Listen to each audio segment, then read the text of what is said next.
The research vessel Endeavour drifted through the violet haze of Alara's upper atmosphere. Twin suns bathed its silver hull in warm light. Inside, Captain Rena Arkwright stood at the observation window. She watched the planet below. It was a world of green oceans and floating cities. Strange forests floated on currents of air. Tiny lights sparkled like stars on the ground. Rena's brow furrowed. "We are clear for orbital insertion," she said to her crew. Her voice had calm strength. "Prepare the envoy." Below, the royal palace of Alara crowned a plateau of white crystal. Spires soared toward the sky like giant quills made of light. At its heart lay a great hall of polished stone. Enormous windows framed the view of Alara's moons. Outside, gardens of glowing flowers spread in perfect lines. Dr. Cairo Miles adjusted his datapad. He was the envoy. Tall and lean, he wore a dark uniform trimmed with pale blue. The uniform meant peace and science. Today, Cairo would meet the rulers of Alara. He hoped to learn their ways. He hoped to share Earth's knowledge in return. The Endeavour's shuttle door opened with a soft hiss. Cairo, flanked by 2 diplomatic officers, stepped onto the palace landing pad. He paused. The air smelled of rain and something sweet like melted sugar. Tiny motes of light drifted around his boots. They danced upward like fireflies. An Ellerin greeting team awaited him. They wore flowing robes of pale green. Their eyes glowed faintly in the dim light. Their skin was a gentle blue. They bowed in unison. "Welcome, Envoy Cairo Miles," said a voice both soft and clear. A tall figure stepped forward. Her robe sparkled like morning dew. Cairo felt his heart skip. It was Princess Naylor. Naylor was young for a royal. She held a slender staff, tipped with a glowing crystal. She raised one hand in greeting. Her eyes shone with curiosity. She wore no mask of formality.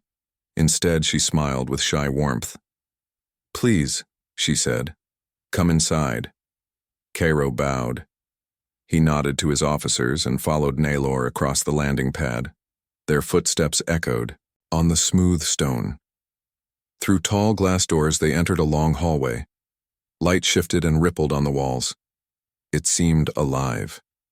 Naylor led him past statues of forgotten kings.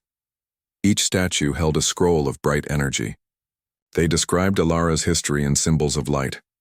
Cairo scanned them with awe. He lifted his datapad to record the patterns. They walked until they reached a grand chamber. At its center lay a pool of liquid crystal. It held images of planets and stars. Naylor motioned to seats carved from pale marble. Cairo sat beside her. "Your ship," Naylor began, "is a beautiful sight in our skies. We seldom see visitors from beyond our system." Cairo smiled. "Alara is more beautiful.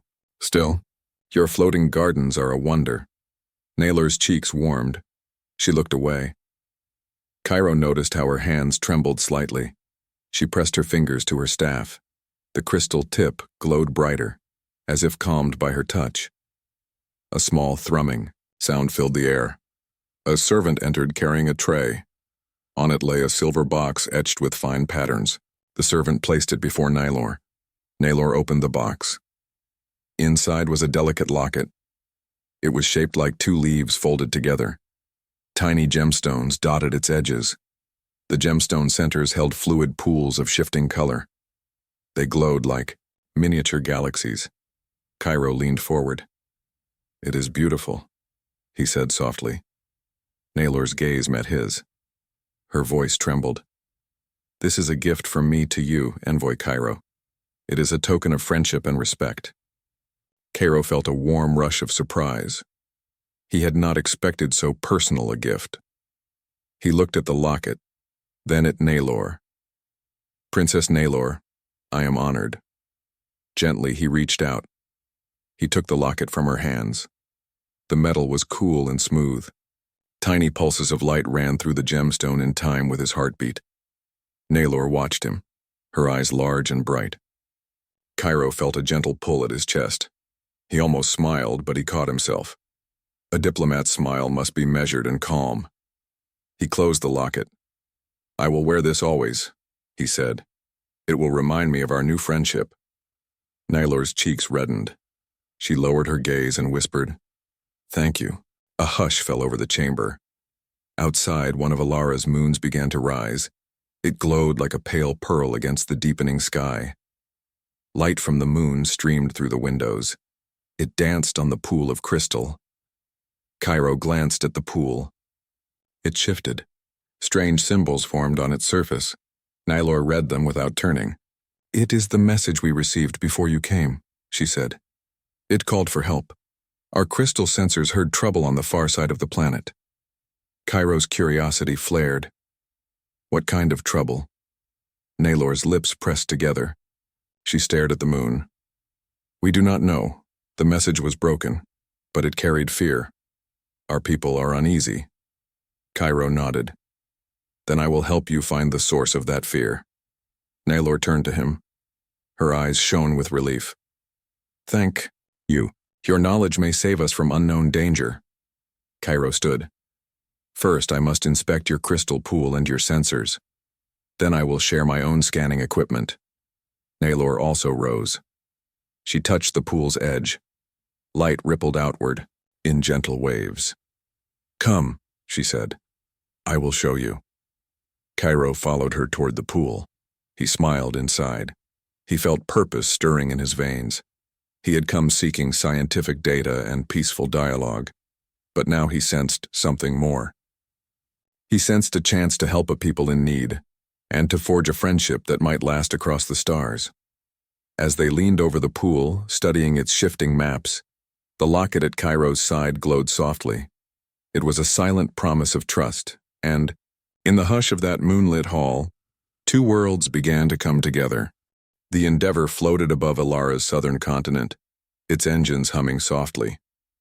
In the science lab, Dr. Cairo Miles hovered over a workbench strewn with jars of bioluminescent petals. Each jar glowed in soft greens and blues. Cairo carefully extracted a sample under a magnifier. He noted the cellular patterns, whispering observations into his recorder. He worked diligently, eager to understand these strange plants. In his mind, he planned experiments that might help Earth's farmers grow crops in low light. Outside, the lab's viewport, Ilara's swirling clouds drifted like painted silk. Cairo paused to admire the sight. Then he straightened and packed his notes. He would present his findings to Captain Arkwright in an hour. He smiled at the thought of sharing new discoveries. Science was his greatest joy, and he felt alive amid these alien wonders. Meanwhile, in the Crystal Palace, Princess Naylor wandered through her private gardens. The soft glow of bioluminescent vines lit her path. She wore a simple gown of pale silver that brushed the smooth stones. Each step she took disturbed floating petals that drifted down like gentle rain. Normally, this garden brought her peace. Tonight it felt different, heavy with doubts she could not name. Naylor paused beside a low fountain. Its waters ran with liquid light reflecting patterns of distant suns. She pressed her fingertips to the cool stone. A single tear escaped her eye and fell into the water. Tiny ripples spread outward, catching the garden's glow. Naylor inhaled sharply and wiped her cheek. She tried to steady her breathing, but another tear followed. She thought of Cairo Miles, the envoy from the stars. His gentle smile, his kind words about Ilara's floating gardens. She replayed every moment.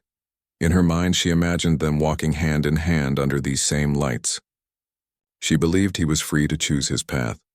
She believed his quiet interest was a sign of affection. Now, in the hush of midnight, those beliefs turned to longing and pain. Naylor sank to the edge of the fountain. She wrapped her arms around her knees and rested her head on them. The crystal vines above her whispered in a soft hum. They sensed her sorrow and pulsed in sympathy. She closed her eyes tight and allowed her tears to flow. No one could hear her here. No one but the vines. And whatever spirit moved in the palace walls. Back on the Endeavor, the ship's AI monitored every sensor. It noted subtle changes in the servo-driven doors, the soft footfalls in the corridors. It detected an unusual concentration of bio-emotional signals near the palace's moonlit garden. The AI paused its routine diagnostics and flagged the anomaly. A gentle chime sounded in Cairo's lab console. A message appeared. Princess Naylor is in emotional distress. Compassionate support recommended. Cairo frowned at the alert. He tapped the console to learn more. Data streamed in. Rapid heartbeat, elevated pheromone emissions, and vocalizations consistent with sobbing. He recognized the pattern. He had seen similar readings in his childhood home when his sister fell ill. Without hesitation, he left his samples on the bench and hurried to the shuttle bay. In the twilight glow of Alara's second moon, Cairo boarded the palace shuttle. His officers exchanged surprised glances, but fell silent when they read the situation. Cairo fastened his harness and launched toward the palace. Through the viewport, he watched the garden slip into view. The bioluminescent vines looked like rivers of stars in the night air. His heart pounded as he thought of Naylor's tears. The shuttle landed with a soft thrum. Cairo stepped onto the garden's marble path. The vines overhead cast gentle sparks of light on his uniform. He called out softly, "Princess Naylor, are you here?" His voice echoed in the hush. Only the faint gurgle of the fountain answered. He moved forward. Naylor hugged her knees tighter at the fountain's edge. She did not hear him at first.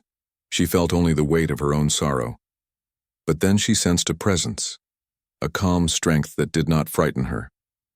She looked up and saw Cairo standing beneath the vines. His brow was furrowed with concern. He took a careful step toward her.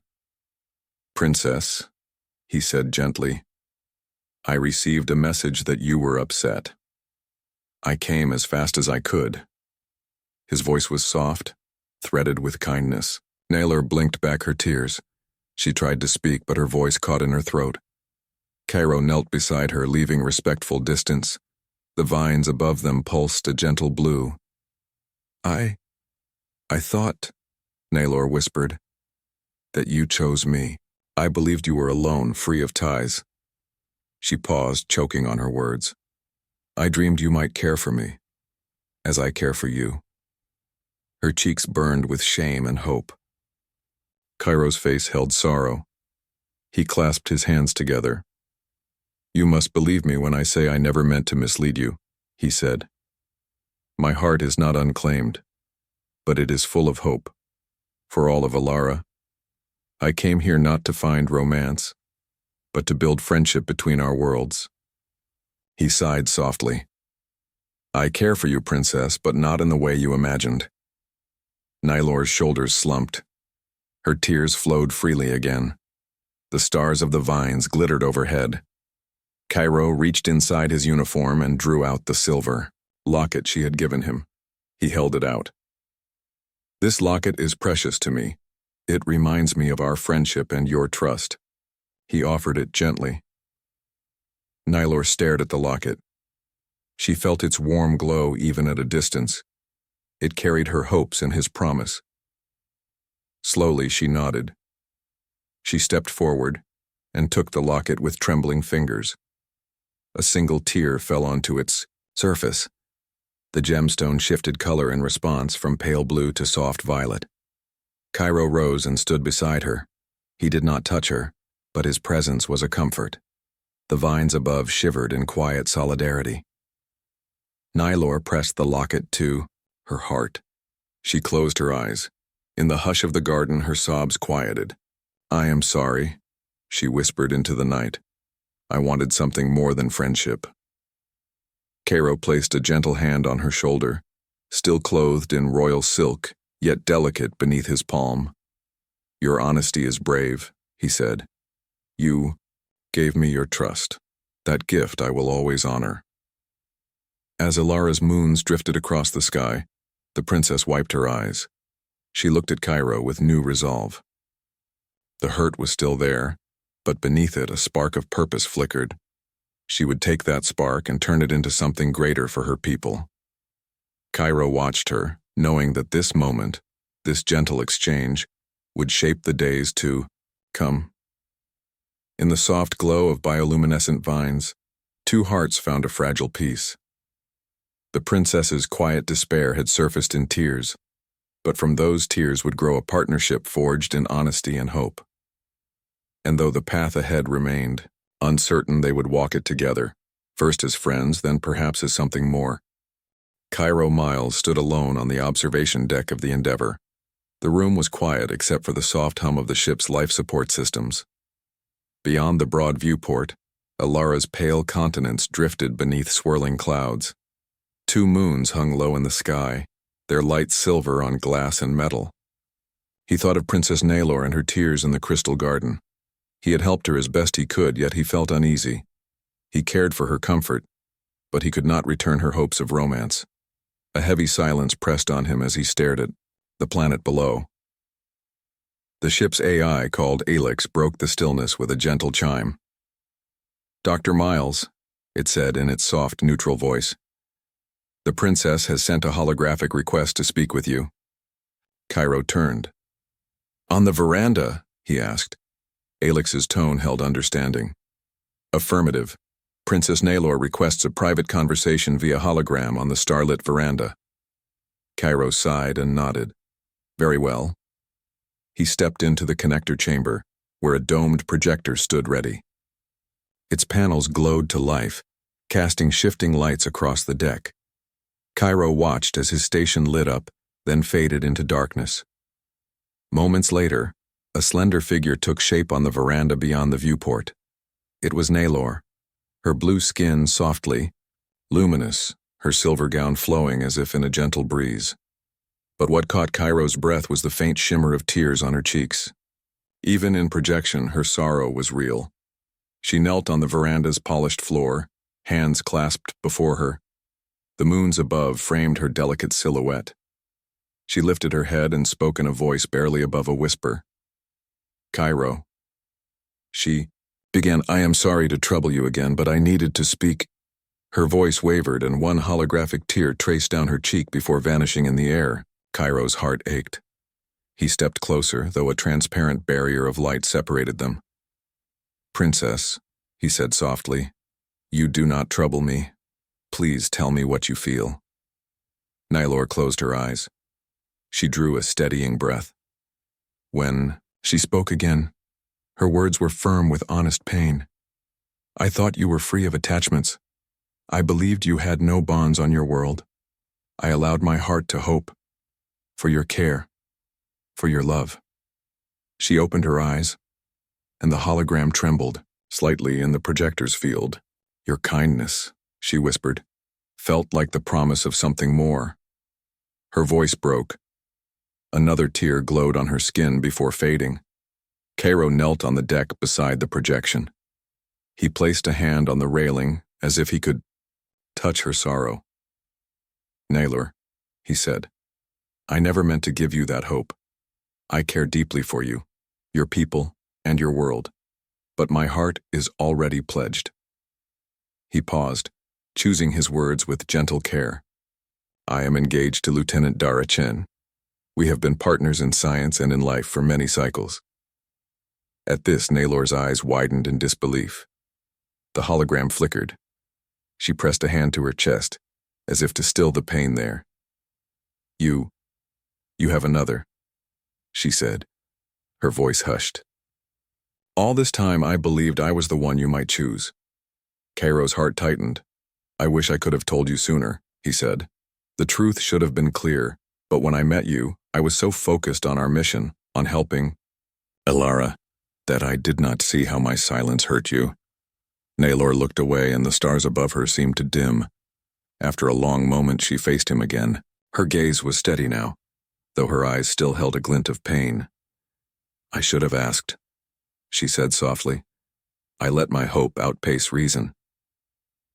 Cairo rose to his feet, projecting calm support. "Your honesty is a mark of your strength," he said. "Few would dare to speak their heart so openly." The princess's shoulders straightened. She took a quiet breath. "Then I must ask another thing," she said, voice steadier. "Will you still help us, even now knowing I hoped for more?" Cairo smiled, relief and respect mingling in his chest. "Always," he replied. I came here to serve Ilara and build lasting friendship. That promise does not change. Naylor bowed her head.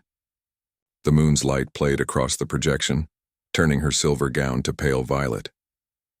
Thank you, Cairo Miles, she whispered. Your friendship means more to me than I can say. He took a careful step back, honoring her space. Then let us move forward, together, as allies and friends. For a moment, neither spoke. The veranda lay quiet, save for the slow hum of the projector. Then Naylor lifted her gaze, determination shining through her sorrow. I have been thinking, she said, of how we can help my people. We need more than food and medicine. We need knowledge, tools, and hope. Cairo nodded. I agree. That is why I have a plan. A program to bring Elleran scholars to Earth's academies. Her hologram brightened at this. Yes, she said, voice urgent with purpose. I will help you build that program. I will speak to my council, rally the support of our people. Cairo's relief was clear in his face. Your leadership will be the key, he said. With you guiding us, we can forge a true partnership. Naylor smiled, though it was bittersweet. Then let our tears be a turning point, she said. From sorrow, we will shape a future of shared discovery. Cairo bowed his head in acknowledgement. From sorrow to purpose, he agreed. The hologram shimmered and began to fade. Naylor offered one last look, eyes bright with both pain and hope, before she vanished, leaving the veranda silent once more. Cairo stood alone under the twin moons, feeling the weight of her words. He pressed his hand to his heart, where a small bulge under his uniform marked the gift locket she had given him. That silver token now carried the promise of an even greater gift, a bridge between two worlds. He turned away from the viewport, resolve steady in his step. There was much to do, plans to make, proposals to write, alliances to build. Yet in that moment, he carried with him a friend's trust, a princess's bravery, and the quiet strength born of tears and truth. As he strode down the corridor toward the lab, the endeavor carried him and his mission onward, a lone ship in the vast night, guided by hope, honesty, and the unbreakable bond of friendship. In the heart of Ilara's crystal palace, a great council chamber gleamed like a sea of stars. Tall columns of clear quartz rose from the floor to the high arches above. Between the columns, long benches curved in a perfect circle. Each bench held a member of the Royal Council, their robes shimmering in soft hues of blue and green. At the center stood Princess Naylor, her silver gown glowing in the light. Beside her, Dr. Cairo Miles felt the weight of many eyes on them. Naylor took a steady breath and addressed the council. Honored members of the council, she began, we face challenges beyond our borders. Our planet's resources are strained, and our people look to us for guidance. She paused, meeting each counselor's gaze in turn. But we need not face these trials alone. I bring you an offer of true partnership from Earth. Cairo stepped forward, clearing his throat. He glanced at Naylor for a moment before speaking. Esteemed counselors, I present a program of interstellar scholarship. We propose to bring Ilaran students and researchers to Earth's finest academies. There they will study science, medicine, engineering, and return with knowledge to benefit your world. His voice was calm and measured. A ripple moved through the council. One elder raised a slender finger. What guarantee do we have that our students will return?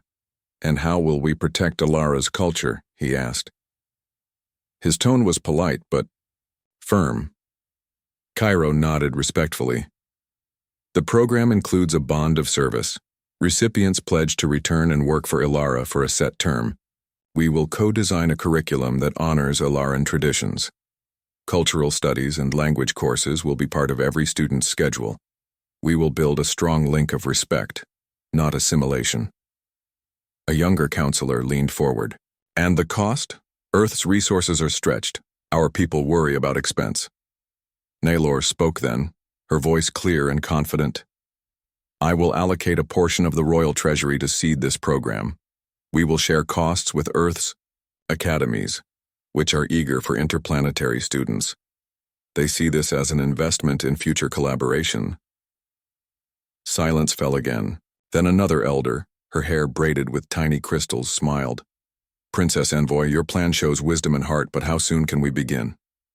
Cairo and Naylor exchanged relieved glances. Cairo replied, with your approval, we can start. Selection within one cycle. By next harvest moon, the first group of Elleran scholars could arrive on Earth. The counselors murmured among themselves. Light from the quartz columns danced on their robes as they debated. Naylor stood straight and proud, though her heart beat fast. She had never led a council session before, yet she felt strong, buoyed by Cairo's support and her own deep desire to serve her people. At last, the elder who had spoken first rose from his bench. We commend this alliance. Let it be recorded. The Elleran Interstellar Scholarship Program is approved. May it bring prosperity to both worlds. A chorus of agreements echoed around the chamber. Naylor and Cairo bowed deeply. From the benches, counselors rose one by one to offer congratulations. Warm hands shook theirs. Smiles and nods passed between old rivals and new friends. After the session, Cairo and Naylor walked through the palace corridors. Tired laughter filled the air as palace staff prepared for a feast in their honor. Cairo looked at Naylor with pride. You led them well, he said. Your voice carried our vision to life. Naylor smiled, though fatigue tugged at her shoulders. I could not have done it without you, she replied. Your plan gave me purpose. My tears led us here, but my hope carried me forward. They reached a balcony that overlooked the gardens below. Moonlight spilled across the marble floor in soft lines. Bioluminescent flowers glowed in arcs beneath them, as if cheering their success. Naylor leaned on the balustrade, gazing at the floating petals. Cairo stepped close. Your people will see many changes, he said quietly. New ideas, new faces from Earth. How do you feel about that? Naylor turned to him, brushing a strand of hair back from her ear. I feel excited and nervous, she admitted, but I believe we chose this path together. Change can be hard, but it can also heal old wounds and open new doors. Cairo nodded, placing a supportive hand near hers without touching. Elara will welcome these students because they come with respect and friendship, he said. And they will bring back more than knowledge. They will bring stories of our two worlds united. A gentle breeze stirred the air. The planets, two moons shone overhead, their light mingling like twin lanterns in the sky. The floating gardens seemed to sway in time with the breeze, as if joining in a silent dance of joy. Naylor's eyes brightened. I want to show Earth the best of Elara, she said. Our art, our music, our traditions. I want them to understand why we protect these floating gardens and crystal towers. Cairo smiled. And I want to learn everything I can about Elleran ways. After we finalize the scholarship details, I will ask your help to curate a cultural exchange exhibit on the Endeavor. Together, we will plan songs, sculptures, and stories to share with Earth. Naylor's smile grew wider. Yes, she agreed. Let us build that exhibit. We can start tonight under the moons. They turned to face the gardens, shoulders nearly touching. In the hush of the palace night, two worlds felt closer than ever. No misunderstanding remained between them now, only the promise of partnership and the thrill of what lay ahead.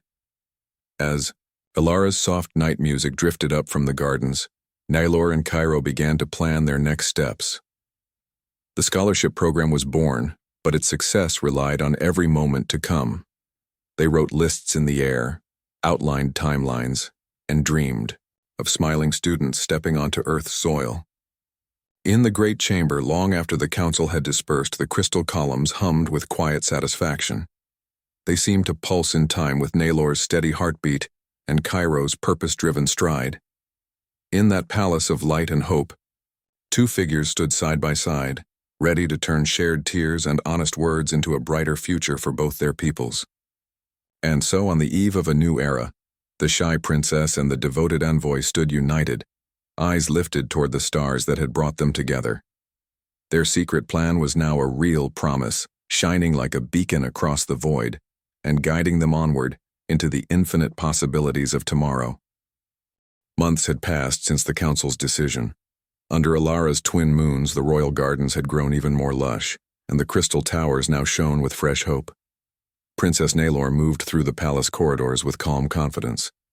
She carried herself as a leader, no longer burdened by shy longing but filled with purpose. On the morning of departure, the great landing platform outside the palace was alive with activity. Students in pale green robes stood in neat rows, their eyes bright with excitement. Scholars carried scrolls of glowing symbols. Artisans bore sculptures of living crystal. Musicians held wind chimes that sang when the breeze passed through. All had been chosen for the first Eleran Interstellar Scholarship Program. Cairo Miles arrived in his pale blue uniform, a proud envoy of Earth. He walked among the students, offering smiles and words of encouragement. He checked his datapad to ensure everyone's manifest was correct. Yet his thoughts often drifted to Naylor. He wondered if she felt a flutter of nerves or a surge of joy. Princess Naylor stepped onto the platform, dressed in a simple gown woven with threads of starlight. She stood on a dais before the assembled crowd, her heart beat with gentle strength as she raised her hand in greeting. The students bowed. Council members and palace staff lined the platform's edge, their faces shining with pride. Naylor's voice, clear and steady, carried over the crowd. "Friends of Alara," she began, "today we take a bold step into the unknown. These students will travel to a distant world where they will learn new knowledge and share our own. They will return with ideas to help our people grow and thrive." A soft cheer rose from the students. Some glanced nervously at each other. Naylor smiled at them and they straightened. She paused, then continued. "Know that you go with our blessing and our highest hopes. You carry not only scrolls and tools, but also the trust of every person on Alara." Cairo stepped forward, beside her. He placed a gentle hand on her shoulder. "And from Earth," he said, "we send our warmest welcome. We stand ready to receive you as guests, as partners, and as friends." At his words, the platform lights widened, and the distant shape of the Endeavor hovered above an energy gate. Its hull gleamed silver blue. The shuttle bay doors opened with a soft hiss. Naylor turned back to the students. One by one, they stepped forward to board the ship. Each carried a small token of Alara, a vial of living crystal, a woven tapestry of moonlight, a music box of gentle chimes. Cairo greeted them at the door, guiding them inside. He took each token respectfully. When the last student climbed aboard, Naylor held her breath. She looked at Cairo, who offered her a steadying smile. With a nod, she turned back to the dais. From her gown's hidden pocket, she drew out the silver locket he had once received. Now it was engraved with a new emblem, 2 leaves folded together, with a small star between them. Cairo watched her approach. She held the locket out to him. "This emblem," she said softly, "represents the bond between Alara and Earth. May it guide us always." Cairo accepted the locket with both hands. He felt its smooth weight and the gentle glow of the crystal within. "Thank you," he replied. "I will wear it as a promise to you and to your people." She nodded, and a breeze stirred the platform's ceremonial banners. The counselors' robes flared like wings. The students waited behind the open shuttle doors, hope shining in their eyes. Princess Naylor stepped down from the dais and walked with Cairo toward the shuttle. Council members and citizens fell silent, watching their princess take this step into the stars. They felt pride and wonder, as if they too were about to journey to a brighter future. Inside the shuttle bay, Cairo and Naylor paused. She turned to him. "Will you come with us to Earth?" she asked. Cairo's heart warmed. "I will be your guide," he said, "and I will stay on Earth until every student finds her place." She smiled, relief and joy mingling in her eyes. "Then let us go," she said. They boarded the shuttle together. As they settled into their seats, the engines hummed to life. Through the viewport, Alara's garden crystals glowed brighter, as if waving farewell. The shuttle lifted smoothly, ascending past the towers, past the floating gardens, and into the violet sky. Minutes later, they docked with the Endeavour. The great ship opened its cargo bay like a welcoming maw. Inside, the curved walls were lined with Earth's cultural exhibits, holograms of mountain peaks, models of human cities, recordings of Earth languages and songs. Naylor marveled at each display. Cairo explained their meanings, bridging every detail with Alara's own heritage. Once the cargo bay doors closed, the ship's pilot engaged the hyperdrive. Stars stretched into lines of light. The Endeavour leaped into hyperspace. In the quiet aftermath of the jump, Naylor and Cairo stood at the rail in the observation lounge. She clutched the engraved locket at her throat. He placed a gentle hand over hers. "Look," he said softly. Through the viewport, distant worlds drifted by, a green-blue planet ringed with ice, a red world scarred by ancient volcanism, fields of nebular mist lit from within. Naylor's breath caught at the beauty. Together, she whispered, "We will learn from each of these worlds." Cairo nodded. "And we will build bridges one student at a time." They stood in companionable silence side by side. Neither spoke of romance. Yet in the hush between them a promise shimmered, as steady and true as the engraved locket. When the captain's voice called them to the bridge for the final approach to Earth, Naylor let go of the rail. Cairo offered his arm, which she took. They walked together through the ship's corridors, past human and Elleran students studying side by side. Laughter and conversation filled the air. They paused as a young Elleran scholar recited lines of Earth poetry in perfect accent. Both smiled. At last, they reached the bridge. Through the forward viewport, Earth loomed large, a blue sphere with swirling white clouds. Bright lights marked cities across continents. A halo of satellites glowed like fireflies in orbit. Naylor's eyes shone. "It is more beautiful than I imagined," she said. Cairo stood close beside her. "And it will feel even more wonderful when our students touch its soil." The captain initiated the landing sequence. The Endeavour began its slow descent toward a teaching academy's orbital station. Naylor and Cairo watched as Earth's surface grew closer, details sharpening. Forests, rivers, oceans, and the curved outlines of mountain ranges. Below them, a crowd of Earth scholars and diplomats waited on the platform. Flags of many nations fluttered alongside the Elleran standard. A choir sang a welcome in multiple languages. When the ship's landing struts touched the platform, a cheer rose from the crowd. The students and their tokens would soon disembark. Naylor took a steadying breath and turned to Cairo. "Will you walk with me when we step down?" she asked. He offered his arm again. "Always." Side by side, they stepped onto the platform, hand in hand, envoy and princess, friend and partner. Around them, two worlds came together in a single moment of celebration, and as the sun rose over Earth's horizon, it cast its light on the new faces of Alara's future, on the hopeful students bound for distant dreams, and on the silver locket that shone like a star against Naylor's chest. In that radiant morning, under Earth's warm sky, the promise held in tears, honesty, and shared vision became reality. Together, Cairo and Naylor had built a bridge across the stars, one that would last for generations to come.